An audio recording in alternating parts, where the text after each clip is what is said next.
दोस्तों, कोई mutual fund scheme अगर 6 साल में आपका पैसा 4 गुना कर दे तो आपको कैसा लगेगा? इस सवाल का जवाब बंधन स्मॉल कैप फंड के निवेशक दे सकते हैं। इस फंड ने 6 साल में 10,000 रुपए के निवेश को 4 गुना से ज्यादा यानी कि 46,374 रुपए कर दिया है। ज्यादातर इन्वेस्टर अपने निवेश पर ऐसा रिटर्न चाहते हैं, लेकिन बहुत कम फंड ऐसे हैं जो दोस्तों निवेशकों को इस तरह का रिटर्न देते हैं। चलिए जानते हैं उनके बारे में। नमस्कार, मैं हूं आपके साथ संध्या बिष्ट और आप देख रहे हैं द इकोनॉमिक टाइम्स हिंदी। बंधन स्मॉल कैप फंड का एसेट अंडर मैनेजमेंट अप्रैल 2025 में 10,000 करोड़ रुपए था, जो कि फरवरी 2026 में बढ़कर 20,000 करोड़ रुपए हो गया।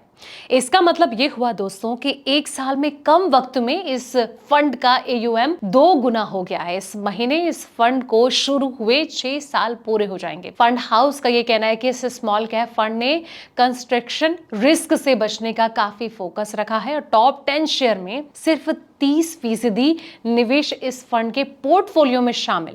टॉप 10 शेयर में इसका जो कुल निवेश है वो 30% से कम है। इस फंड की दूसरी खासियत ये हुई दोस्तों कि इसने कई तरह के जो है सेक्टर्स की कंपनियों में निवेश किया है। इसके एक तरह के लिक्विडिटी के मामले में आसानी होती है, तो दूसरी तरफ जो है मार्केट में ज्यादा उतार चढ़ाव का असर इसके रिटर्न पर कम पड़ता है। बंधन म्यूचुअल फंड ने दिसंबर 2025 की अपनी तिमाही रिपोर्ट में कहा था कि कंपनी की जो अर्निंग्स है इसमें इंप्रूवमेंट दिख रहा है, जिसका असर शेयर की कीमतों पर दिखेगा।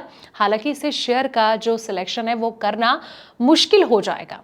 बंधन स्मॉल कैप फंड के फंड मैनेजर ने यह भी कहा था कि उन्होंने काफी कैश रखा है, जिसे कि वो धीरे धीरे स्मॉल कैप स्टॉक में निवेश कर रहे हैं। इसकी वजह उन्होंने स्मॉल कैप सेगमेंट में कम ट्रेडिंग वॉल्यूम बताया था। कीर्ति जैन, रीता बेहरा और साथ ही मनीष गुनवानी इस फंड के मैनेजर्स हैं और फंड का जो फोकस है अपने बेंचमार्क को फॉलो करने से ज्यादा एब्सोल्यूट रिटर्न अप्रोच करता है। इसका जो टर्नओवर रेशियो है वो 0.21 है, जिसका मतलब ये हुआ दोस्तों कि इसकी होल्डिंग में बहुत ज्यादा बदलाव नहीं होता है।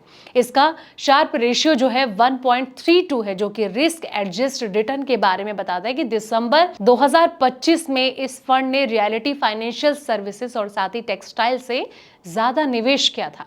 कैपिटल गुड्स, कंस्ट्रक्शन और साथ ही ऑटो सेक्टर से जो जुड़े शेयर में इसका निवेश कम हुआ था। फंड हाउस ने यह कहा कि शेयर में निवेश का जो फैसला है वो मार्केट ट्रेंड की जगह कंपनियों की अर्निंग्स, विजिबिलिटी और वैल्यूएशन के आधार पर लिया गया है। बीते 3 साल में इसके रिटर्न का CAGR 29.47% रहा। इसका 5 साल का जो रिटर्न है यानी कि CAGR 25.46% है। 1 साल, 3 साल और 5 साल की अवधि में इस फंड का जो प्रदर्शन है बेंचमार्क के मुकाबले बेहतर रहा है।